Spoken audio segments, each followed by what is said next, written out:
Orthodox Yakobaya പള്ളി തർക്കത്തിൽ single bench വിധിക്കെതിരെ നൽകിയ അപ്പീലിൽ ഹൈക്കോടതി ഡിവിഷൻ ബെഞ്ച് ഇന്ന് വിധി പറയും.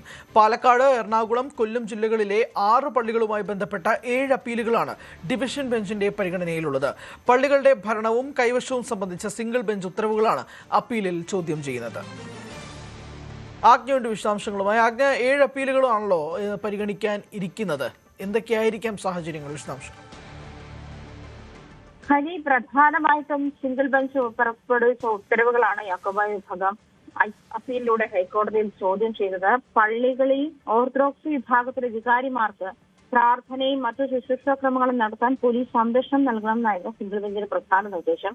ഇത് ചോദ്യം ചെയ്ത് തന്നെയാണ് യാക്കോബായ വിഭാഗം ഹൈക്കോടതി എത്തിയിരിക്കുന്നത്. പക്ഷേ പള്ളികളുടെ ഭരണവും ആരാധനാവകാശവും സംബന്ധിച്ച തർക്കത്തിൽ സിംഗിൾ ബെഞ്ച് ഉത്തരവ് അംഗീകരിക്കാനാകില്ലെന്നാണ് യാക്കോബായ വിഭാഗത്തിന്റെ നിലപാട്.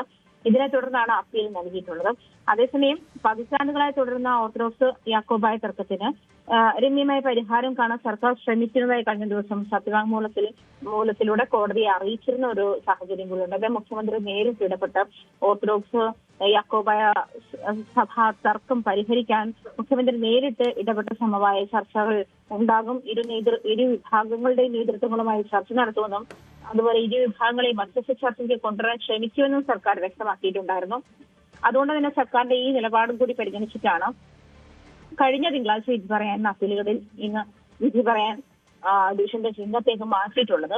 അതുകൊണ്ട് തന്നെ ഇന്ന് പുറത്തുവരുന്ന വിധി 6 പള്ളികളുമായി ബന്ധപ്പെട്ട തർക്കത്തെ ഇത് മാത്രമല്ല, അതായത് ഓർത്തഡോക്സ് യാക്കോബായ വിഭാഗങ്ങൾ തമ്മിലുള്ള പള്ളി തർക്കത്തിൽ സർക്കാരിന്റെ മധ്യസ്ഥ ശ്രമങ്ങളും നിർണായകമാകും.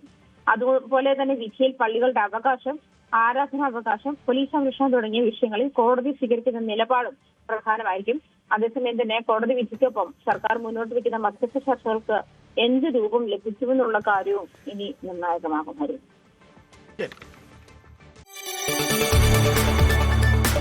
കൂടുതൽ വാർത്തകൾക്ക് news 18 Keralam YouTube channel subscribe ചെയ്യുക.